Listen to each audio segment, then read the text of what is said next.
Hello class, the country you're looking at right now is Czech Republic, located in Central Europe. The country has 13 regions. Its area is 30,450 square miles. Its capital city is Prague, and about 1.2 million of its 10.5 million inhabitants live within the city limits. Czech Republic officially became a country on January 1, 1993, after peacefully splitting from Slovakia. The countries surrounding Czech Republic are Slovakia, Germany, Austria, and Poland. Their main language is Czech, their secondary is Slovak, their main religion is Roman Catholic, their secondary is Protestant, and about 99.8% of the country is considered to be literate. Here you see a picture of Czech Republic Constitution. Czech Republic became a parliamentary democracy in 1989. A constitution was made in 1960 when Czech Republic was still Czechoslovakia. Since Czech Republic split from Slovakia, it has kept the same constitution. They have amended it several times, and they removed Slovakia from the title. The country's government is set up as a multi-party parliamentary, not unsimilar to that of the United States. The president of the country is considered to be the head of state, while the prime minister is considered to be the head of government, executing supreme executive power. The cabinet is appointed by the president on the recommendation of the prime minister.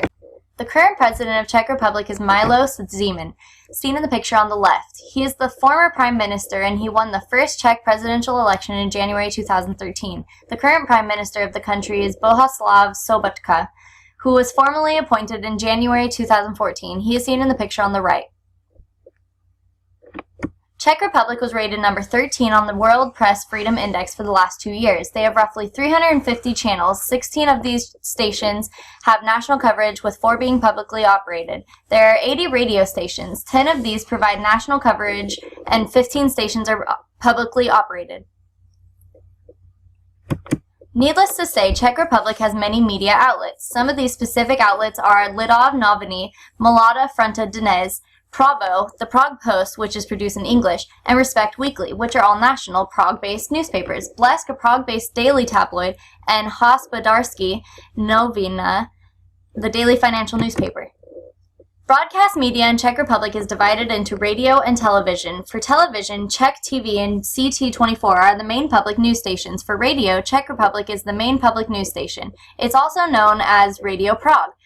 Frekvence 1 and Radio Impulse are both private stations. The Czech Television Council controls what is put on television in Czech Republic. The country defines it as a body through which the public exercises its right to control the activities of Czech television. They don't censor television for the country, but instead help to keep it how the public wants it to be.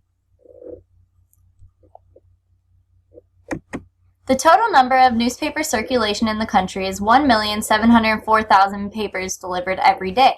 Even though most papers paid for circulations have practically been cut in half, about 1/6 of the population still gets its news this way. It is also estimated that 1/2 of the population gets its news through broadcast media, including radio and television services.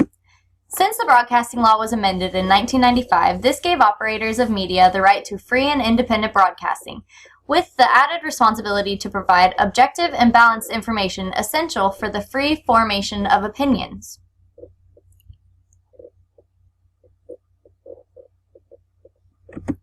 This hasn't always been the case for the country. Back before the year 1993, when Czech Republic was still a part of Czechoslovakia, the political party of the country was communist, meaning the press was completely controlled and had virtually no freedom.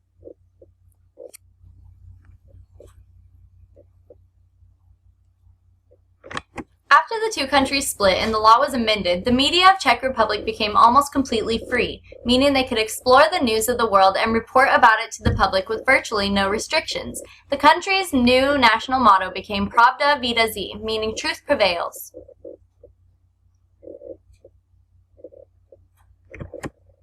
For journalists and media sources alike, this sudden freedom was new and confusing. They had been shielded away from the ways of the democratic press of the West, and thus hadn't learned anything from them. In this way, even now, one of the country's problems is that it is still young and trying to learn the new ways of reporting under a democracy. The global recession in 2008 led to yet another problem with Czech Republic's media. The process of media returning to Czech ownership seemed to be a good thing at the time, but now the media is subject to the private owner's own commercial and/or political agendas. Some Czech commentators even question Czech Republic's great rating on the World Press Freedom Index because of this. Since Czech Republic is still a relatively new country, it doesn't have as good of a global standing as the US does. However, Czech Republic seems to be learning rather fast due to their lack of restraint that they once had from their communist leaderships. In fact, in early 2014, the Forbes website noted that 8 out of 10 of the most influential figures in the media were Czech or Slovak. Another comparison between Czech Republic and the US is that even though they were both democracies and in that sense have the same amount of freedom, the US was still way outrated by them on the World Press Freedom Index. This shows that the amount of private control affecting US media is way worse than the amount affecting Czech Republic. Czech Republic, still being a young country, has a small role in the global community. Mostly, its role is to learn from the other members. It doesn't have very much power politically yet. Socially, it is still a bit unadept at connecting to the rest of the world. And culturally, though it has a lot to share, it has a lot more to learn from the global community before it can give more back.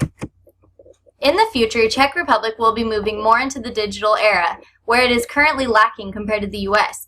With the current government system, the country's press should be able to remain relatively free of government control. However, I believe that the problem private ownership of the media imposes is a very important one that they need to get under control to remain free.